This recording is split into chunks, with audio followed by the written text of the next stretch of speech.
नमस्कार, आप देख रहे हैं किसान इंडिया की स्पेशल सीरीज किसान एक्सप्रेस और मैं हूं आपके साथ पारुल यादव। चलिए बिना देर के नजर डालते हैं आज की 5 बड़ी हेडलाइंस पर।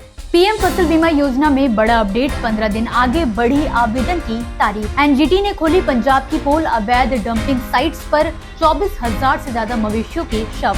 दुनिया का सबसे बड़ा चावल उत्पादक देश बना भारत, फिर भी परेशानी में किसान। ऑर्गेनिक चीनी के निर्यात को मिली हरी झंडी, सालाना 50,000 टन तक होगा एक्सपोर्ट। फसल बीमा योजना में बड़ा घोटाला, एक ही जिले के 32 किसानों ने किया घपला।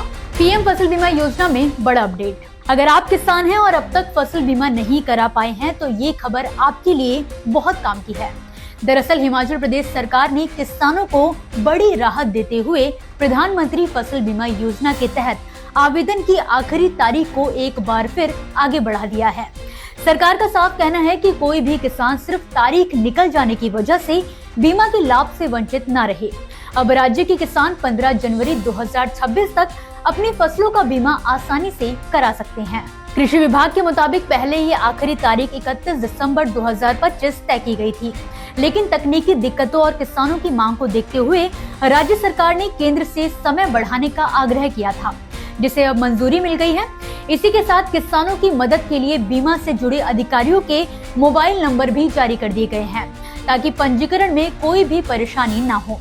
सिरमौर जिले के उप निदेशक कृषि राजकुमार ने बताया कि रबी सीजन में गेहूं और जौ की फसलों का बीमा अब तय समय तक कराया जा सकता है। खास बात यह है कि मध्य प्रदेश, उत्तर प्रदेश, हरियाणा और पंजाब जैसे राज्यों में अभी भी आखिरी तारीख 31 दिसंबर ही तय है, जबकि हिमाचल के किसानों को अतिरिक्त मौका दिया गया है। एनजीटी ने खोली पंजाब की पोल, जिस पंजाब को देश की हरित क्रांति की रीढ़ कहा जाता है। आज वही एक ऐसा पर्यावरणीय संकट पनप रहा है जो चुपचाप जमीन, पानी और हवा तीनों को जहरीला बना रहा है। बात है पशु शवों के निस्तारण की, एक ऐसी समस्या जिस पर अब तक गंभीर चर्चा नहीं हुई। हाल ही में नेशनल ग्रीन ट्रिब्यूनल की रिपोर्ट ने इस डरावनी हकीकत से पर्दा उठाया है। रिपोर्ट के मुताबिक पंजाब में हर महीने औसतन 24,000 से ज्यादा मरे हुए पशुओं के शव निकलते हैं, जिनमें गाय, भैंस और अन्य मवेशी भी शामिल हैं। हैरानी की बात यह है कि इन्हें निस्तारित करने के लिए राज्य में कोई ठोस और वैज्ञानिक व्यवस्था मौजूद नहीं है। नतीजा ये है कि शव खुले में खेतों, सड़कों और गांवों के आसपास फेंक दिए जाते हैं।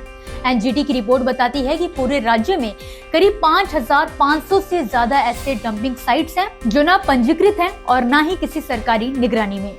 हालात गाँवों में और भी भयावह हैं। यहाँ पर जिम्मेदारी निजी लोगों और असंगठित ढांचे के भरोसे छोड़ दी गई है। ये संकट सिर्फ पर्यावरण का नहीं बल्कि सार्वजनिक स्वास्थ्य के लिए भी एक बड़ा खतरा बन चुका है। दुनिया का सबसे बड़ा चावल उत्पादक देश बना भारत। भारत ने इस साल एक बड़ी उपलब्धि हासिल की है। चीन को पीछे छोड़ते हुए देश दुनिया का सबसे बड़ा चावल उत्पादक बन गया है। सरकार और कृषि संगठन इसे किसानों की मेहनत और नीतियों की जीत बता रहे हैं। आंकड़े भी चौंकाने वाले हैं। पिछले 10 साल में भारत का चावल निर्यात दोगुना होकर 200 लाख टन से ज्यादा पहुंच चुका है। लेकिन इस चमकदार तस्वीर के पीछे एक गहरी चिंता छिपी है। हकीकत ये है कि कई चावल किसान इस सफलता से खुश नहीं नजर आ रहे। किसान अधिकारी और कृषि वैज्ञानिक चेतावनी दे रहे हैं कि चावल की पानी खपत वाली खेती देश के पहले से कमजोर भूजल स्तर को तेजी से खत्म कर रही है। हरियाणा और पंजाब में जहां कभी 30 फीट तक पानी मिल जाता था, अब 80 से 200 फीट तक बोरवेल खोदने पड़ रहे हैं। इससे खेती की लागत बढ़ रही है और किसान कर्ज में फंसते चले जा रहे हैं। किसानों का कहना है कि हर साल बोरवेल और गहरा करना अब बेहद महंगा हो गया है। वहीं दूसरी ओर विशेषज्ञ मानते हैं कि धान पर सब्सिडी और न्यूनतम समर्थन मूल्य किसानों को कम पानी वाली फसलों की ओर जाने से रोक रहा है। नतीजा ये है कि पानी की भारी कमी से जूझता भारत अनजाने में भूजल के ज्यादा दोहन को बढ़ावा दे रहा है। ऑर्गेनिक चीनी के निर्यात को मिली हरी झंडी। अगर आप खेती और कृषि निर्यात से जुड़ी खबरों में दिलचस्पी रखते हैं तो ये फैसला खास ध्यान देने वाला है। केंद्र सरकार ने ऑर्गेनिक चीनी के निर्यात को लेकर बड़ा कदम उठाया है। अब भारत हर वित्तीय वर्ष में 50,000 टन तक ऑर्गेनिक चीनी का निर्यात कर सकेगा। इस फैसले को लेकर विदेश व्यापार महानिदेशालय ने आधिकारिक अधिसूचना भी जारी कर दी है।